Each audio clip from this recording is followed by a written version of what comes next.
podcast. I'm recording this episode on Sunday, August 30th, not long after that Nuggets and Jazz game, Game 6, that Nuggets won 119-107. Jamal Murray had another 50-point game. He has joined Jordan, Iverson, and Mitchell. Yes, Donovan Mitchell, that he also did this in this series as the only players ever to have multiple 50-point games in the same series. Yeah, there's something weird about that. It's just so crazy that these two players are having this amazing of a series against each other. It's something that unlike anything that's ever happened before. But it's very entertaining to watch. And, coming into these playoffs, the idea that I had about Murray was, I've seen him put together incredible scoring nights like this where he just gets so hot that he's making like literally everything he's throwing up. Then in other games, he's contributing or attempting to contribute in that same type of way by, taking a lot of those hard shots and just not making them. And then he is, a negative on the defensive end and not really providing too much of a contribution other than his scoring. And, when he's off on scoring, which happens a lot, then he's really just not that much of an impact type of player. And I was saying that, I would really like him to change the script on this series, or in this playoff run, that he would develop more of a consistency in his scoring, which, he had 36 in game 1. I believe he had 14 and 12 in game 2 and 3. I don't know what the order was on that. I don't remember. But and then 50 in game 4. Game 5 he had 42, and now in game 6 he had 50 again. So more consistent than he ever has been in the terms of how many like big nights in a short time span that he's had. I believe his career high before coming into this series was 48. And he scored that in the regular season last season, I think, against like the Celtics. Maybe even 2 years ago, actually. It was the game that he had 48 and they were up by a decent amount, and he shot a 3 at the buzzer at the last second of the game when he didn't need to. He kind of just threw it up there just to get for the chance of getting 51. And Kyrie and a bunch of people on the Celtics got mad about that. I don't want to say a bunch of people, but especially Kyrie had like comments about it after the game and threw the ball into the crowd after he shot that. And yeah. Anyways, that just reminded me of that, just because that was where he had his career high before this. But now he's beaten that career high twice, and he has 4 games in this series that are more points than he's ever scored in a playoff game before. 36 was actually, he set that as his new career playoff high in game 1, and then he's had 50, 42, and 50 since then. So, a really kind of a coming out party for Jamal Murray in a way. He's been doing it super efficiently. Tonight, he only had 24 shots total, scored 50 points. So, yeah, pretty incredible night from him. Donovan Mitchell, and I don't want that to overshadow Donovan Mitchell at all either in this series. He's been as good, if not better, this entire series. He had 44 tonight. He's been hitting super difficult step back and pull up threes as well. He's just been really explosive in getting to the rim. I think one of the X factors tonight, even though some people might disagree, might say that Gary Harris didn't play well tonight. I think he did. I'll explain that in a second. But so Gary Harris he's been out with a hip injury. He hasn't played in the bubble at all until tonight. And, if you've listened to the episodes pretty recently before this one, I've talked a bit about how his absence has just left a really big, gaping hole in this defense. And that's mainly because how switchable of a defender that he is and how good he is at fronting his man, staying in front of his assignment, and also forcing turnovers and stuff like that. He's a big reason why, probably the biggest reason why, Jokic's rim protection deficiencies aren't really exploited in a lot of games as much as they could be, just because Gary Harris prevents the ball from getting in towards the rim, where where the ball would meet, Jokic at the rim. So without him, and also facing a team with a rim finisher like Donovan Mitchell, and then the Stifle Tower that Rudy Gobert is, and also a really crafty pick and roll point guard and Mike Conley, and also Joe Ingles is also a crafty wing in the pick and roll. Guys that are pretty adept at getting the ball to the rim, getting a nice look at the rim, and Jokic is that's probably where he comes up the shortest in terms of his defensive capabilities and impact. He lacks athleticism to have the verticality to block shots and all that kind of stuff. He is a really smart defender though, so he's good at having quick hands, hitting the ball at the right time, and recognizing passing lanes and offensive sequences and things like that. But there's only so much you can do against the best athletes in the world right next to the rim without being one of those greatest athletes yourself. I'm very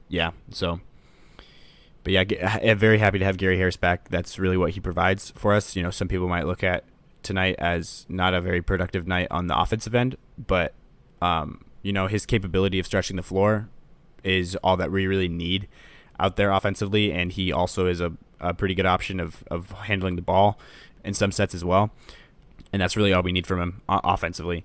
He has been a gifted offensive player so far in his career.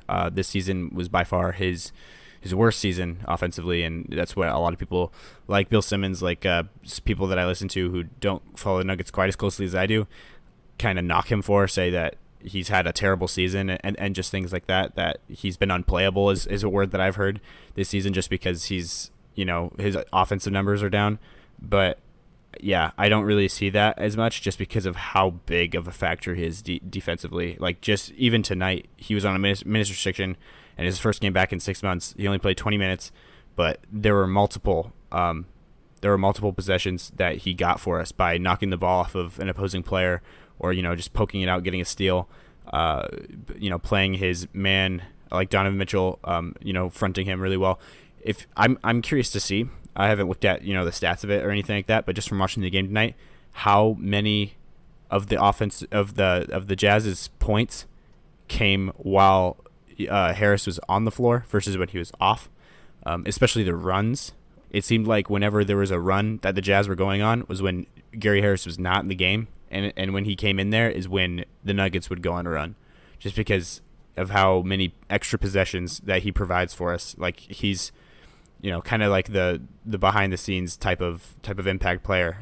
I would say a lot of people don't really notice or give credit to, just in terms of his hustle and know-how on the defensive end, and also just his capabilities as a ball handler and passer as well. Like it's nothing superb, but it's like I don't know, kind of sneaky good. I would say, and before Jamal Murray really burst on the scene a couple years ago, Gary Harris was like the primary pick and roll partner with Jokic, and at a time, just like three seasons ago, there was an argument between who is the best player on the Nuggets. Is it Gary Harris or is it Nikola Jokic? I think a lot of people have kind of left Gary Harris behind because he hasn't developed much at all since then on the offensive end of the floor. But I think he's made huge strides defensively. I think he's been good on defense his whole career in a sense, but players that typically good defensive players really grow into being good defensive players, and that's something that Gary Harris has done. He's really developed into a great defensive player, I would say. And he doesn't. I don't think he gets enough mentions in that discussion when people are talking about some of the best defensive guards in the NBA. That people always want to talk about Marcus Smart and Patrick Beverley and Drew Holiday, and Chris Dunn, even like those kinds of guys. They don't really mention Gary Harris much, and yeah, I think that he should. I think people should start mentioning him. He did have 4 fouls in 20 minutes, which wasn't a good thing, but that's something that Donovan Mitchell has been doing to everybody so far in this series, is drawing fouls. He's had so many free throws this series. It's honestly kind of ridiculous how many free throws he shot this series so far. and how many fouls that he's getting on his primary defenders, especially Craig throughout this whole series has been in foul trouble. And now tonight in 20 minutes, Gary Harris picked up 4. Typically, though, Craig's weakness is being a little bit too touchy with those fouls. Like he gets into foul trouble more than you would like, and Gary Harris is usually a bit better at that. So hopefully, that doesn't continue in the trend of Gary Harris picking up 4 fouls in 20 minutes. I doubt it will. I think that's gonna it'll start to turn back to normal. The numbers will start to even out.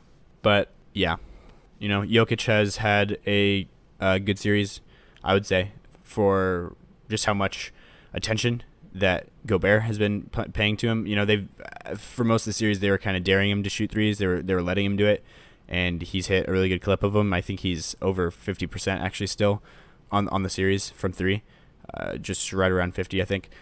This series they've kind of been daring him to take it, and he's been willing to. And as soon as he starts making them, they start falling for his pump fakes.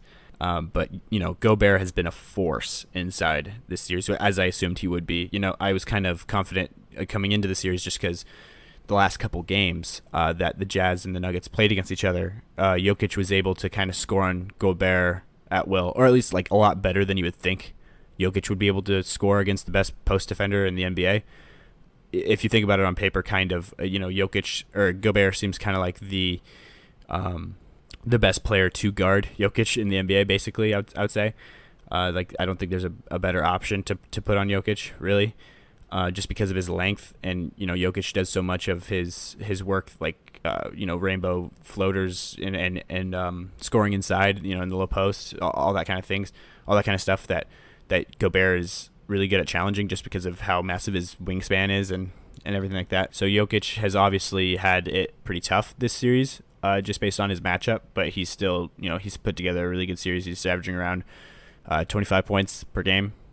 But yeah, so I'm feeling actually pretty confident now going into Game 7. Last episode, I picked Jazz to win this series, actually, just based on, prediction.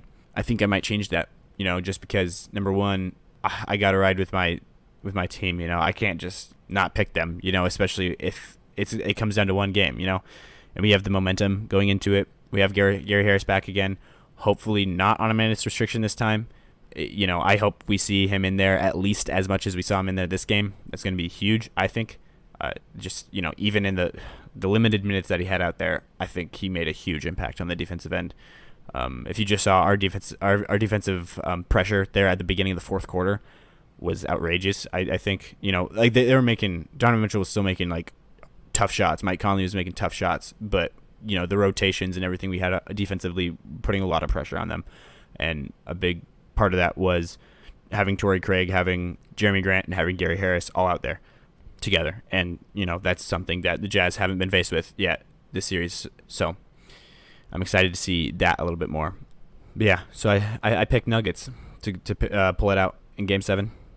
I'm hoping for, at least another 30 bomb from Jamal Murray, hopefully like 35, 36 points. Hopefully he's not too wishful of thinking just because of how hot he's been. I think that's going to be huge. I think Jokic is going to take over, in Game 7, like he has. I thought about saying at the top of this episode, and actually before this season or this playoffs even started, about how I was probably going to pick the Nuggets in 7 just because the Nuggets have to go 7 in playoff series. I decided against saying that just because, it's only been 2 playoff series so far. Last season they went to Game 7 in round 1 and round 2, which, is a little odd, but, I didn't want to act like they've done it like 5 times in a row or something. It just feels like that now that they're going to another Game 7, 3 Game 7s in a row. That's just kind of the way that we have to do it, I guess. But yeah, Jokic has been huge in both Game 7s he's played in so far, and both playoff series that he's played in so far. He's played, I think, at least close to the level that he played in the past 2 playoff series. He was a monster last season in the postseason, but this year, obviously, he's had a much more difficult assignment or person guarding him. Last year, he went up against LaMarcus Aldridge in the playoffs in the first round. And second round, he went up against Zach Collins, really, I think was the only really big guy there because Nurkic was out with Portland. And Myers Leonard, I guess. Yeah. But yeah, So yeah, this is definitely the hardest defender that he's ever had to go against in the playoffs. But yeah, I think that Jokic is going to step up to the occasion in Game 7, just because I think that's the caliber of player he is. Hopefully we see a little bit of a pop-off from Michael Porter Jr. off the bench next game. He hasn't provided that really in this series yet, other than I think it was Game 2 or Game 3. He had a pretty decent game. But since then, he's been kind of quiet. Tonight he had 12 rebounds, which is good, but he only scored 2 points. He didn't get a whole lot of looks.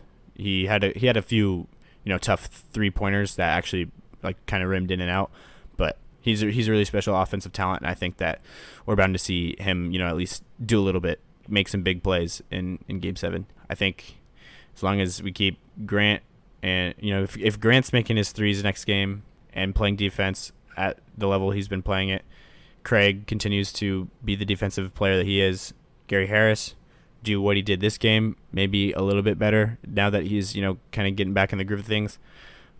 I think the Jazz have been shooting so good from beyond the line this series, and I think that's kind of starting to die down with a lot of the players.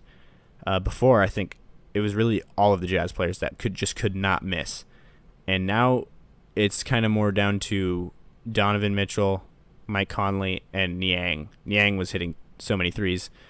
Kind of seems like Clarkson is fizzling out a bit, as well as Royce O'Neal and Joe Ingles. They're just not making as many threes. Hopefully that continues. Hopefully all of them just continue to fizzle out a little bit. Stats have to come back around to bite you eventually, hopefully, because they were so hot at the beginning of the series. Hopefully that they're just not really there anymore. Nuggets haven't got a whole lot of contribution from their role guys in terms of shooting this series. It's really been Jokic and Murray. Especially Murray. But then, Grant has had a few really good games. Paul Millsap had a good half, but there really hasn't been much other than that. Michael Porter probably had, I would say, a good half as well. But other than that, there hasn't really been good shooting stretches by really any of the players, other than maybe Monty Morris a little bit. But, he just hasn't done as much as some of those other guys. But, yeah, so hopefully that's just the way it goes. Hopefully it just evens out a little bit more, coming into this. And I still do think now Nuggets just have the better roster. They're top to bottom, better roster.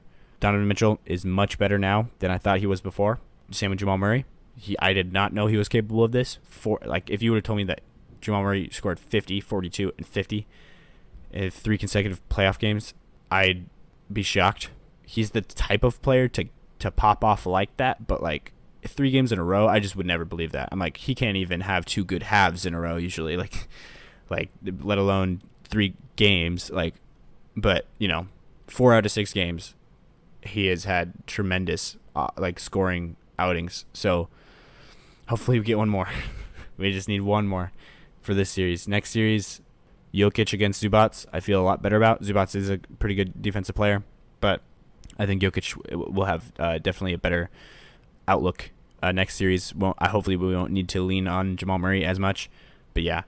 But regardless of who's going up against Clippers next round, I'd probably pick Clippers just to do my second round matchup for that prediction a little bit early. Whoever it is, I'd say Clippers have to be the team you go with. On the other side, Houston, OKC, should probably mention them a little bit too. Should probably be done talking about Nuggets now. But with Houston, OKC, I don't really understand maybe I should watch it again. Maybe I shouldn't talk about it. But the ejection that happened with Schroeder and PJ Tucker, they were both ejected, right? I'm pretty sure they were. But yeah, so that whole sequence, I saw replays of it. I didn't see that part of it live. But so, PJ Tucker set a little bit of a moving screen, pretty dirty. He really leaned into Schroeder quite a bit, and Schroeder was understandably mad. I hear all these things about Schroeder was coming at him, not even while watching the video. I've just seen afterwards, in interviews, like Schroeder saying, "Oh yeah, I would never try to intentionally hurt him," or things like that. I just don't know what people are talking about. Maybe I should watch it again and stop being so ignorant if I am missing something. But all I saw, I guess, was that PJ Tucker leaned into him, set a pretty dirty screen on him. Schroeder started complaining to the ref, and PJ Tucker just got up and ran kind of up behind him and like hit his head into the back of his head. People were calling it a headbutt. I wouldn't call it a headbutt. He kind of just like put his head up against him. The honest thing, definitely more of a headbutt. With that, I'd say, yeah, that's definitively a headbutt for the honest one. But with the honest one, I still didn't think it was as egregious as people were making it out to be. And then this one, even more so. Like, what he came up and just put his forehead into the back of Schroeder's head. Like, he didn't unleash some headbutt against him. Whatever. But was it uncalled for? Yeah. He just was getting up in his grill, but he was facing the other way. So I don't know why PJ Tucker was so mad, what Schroeder did to instigate. I guess, yeah, like I said, I'll have to watch it again. Maybe I'll record a thing at the end of this after I watch it to come back to it, but whatever. With this series, as soon as Schroeder went out, that game went to crap for OKC. Russ was back in form, playing pretty well. The Rockets were making their threes. Thunder were not. Gallo was not playing super well. I think I picked Rockets before. I did. I'm pretty sure I did last episode. I think I stick with that. I'd like the Rockets, or I'd like the Thunder to pull it out, but I'm giving the edge to the Rockets here. Them going up against LA, the Lakers in round 2. I pick Lakers. Just because LeBron has seemed to figure it out in the bubble. The last 3 games, I want to say, he's really looked like LeBron. So back to playing at a superstar level. Anthony Davis is like effortlessly putting up huge numbers and playing really good. So, as soon as he gets fired up, I'm really curious to see what can happen. But yeah, even if with him coasting a little bit through this, I don't want to say coasting, but not playing really the most aggressively that he really can, he is still a phenomenal player. And I still give the edge to the Lakers, I would say, as long as he's playing at least somewhat like what he's playing right now, kind of effortlessly putting up like 30 and 10. But yeah, I pick Lakers for that. Not going to go too in depth on that one, I don't think. I think it's going to be a good series though, for sure, for that one. I'm guessing it'll probably go like 6. That's the amount I'm deciding that I'm gonna predict is Lakers in 6. But yeah, moving over to the East. Last episode I did break down the second round playoffs for the East, just because first round was pretty simple for this year in the East. Everybody swept their first round other than the Bucks, which is funny because Bucks probably going into this were the most likely to sweep their first round series. But yeah, really the Eastern Conference playoffs this season was really a 4-team playoff season, really. After Sabonis went down with the Pacers. Before Sabonis went down, they were kind of in this too a little bit, and also Sixers. But yeah, especially before Ben Simmons went down, even without him, there was a way for them to kind of play up to the level as some of the other teams a little bit. But yeah, it really didn't happen for them. So yeah, these 4 teams were the definitive favorites though coming into these playoffs, and they've shown that there's good reason for that. And yeah, so I picked Celtics over Raptors reluctantly. Both of these series were really hard for me, but yeah, they're off to a good start. Played a really good game today. Raptors were getting good looks, weren't really falling. I think it kind of showed what I was talking about last episode, that there's a lot more half court going on than full court, just because the Celtics are a really good transition defense team that really stopped a lot of the fast breaks for the Raptors. And in the half court, the Raptors are just not the same offense as they are in the full court. And they don't have a really steady, reliable score in the half court that they can lean on. Siakam really has yet to really kind of turn into that, which I think he's capable of, but he has not shown it yet. And Lowry's really not that kind of guy to be your number one option. Neither is Van Vliet. So it'll be interesting to see what Nick Nurse cooks up for the series. But yeah, I think this will be an entertaining one. I think it'll go 6 or 7 for sure. Yeah, I think I'm still going to pick Celtics to pull this one out. And then over with the Bucks and Heat. I did pick Heat to take this series. I was feeling a little bit risky, and there's good reasons behind it. If you want the whole breakdown of that, go listen to that episode. But yeah, I'm still sticking with Heat. I think that series is going to go 6 or 7 as well. I think the Eastern Conference second round is really, really entertaining. Really good matchups, I would say, too. So I am picking Celtics Heat for Eastern Conference Finals, and I'm picking Clippers Lakers for Western Conference Finals. But yeah, so that would be my predictions. I don't think there's anything else to add. Not too much has happened since last time I recorded, which wasn't too long ago. It was just a few days ago. And I just got that uploaded like yesterday. So yeah, kind of getting right back on this with, more stuff happening. Yeah, I'm still looking forward to recording an episode with either Anthony or Jacob, or probably both. I'd like to do that sometime really soon. Still need to actually reach out to Jacob to do that. All I did was mention it in the last episode. I don't think he's listened to it yet, but yeah, I have to do that soon. Get you more of a conventional type of podcast to listen to on this feed. This whole time it's really just been me talking to myself, and I don't know how entertaining that is. I kind of like listening back to them, I like doing them just because I like to articulate the things that I think about, and it's fun for me to analyze things. So yeah, it's a good time for me. I should probably get better at doing it with another person too if I want to do this more. So be looking forward to that. But yeah, as always, thank you guys for listening. If you're listening on YouTube, please like the video if you liked it, and please also consider following or subscribing to the YouTube channel.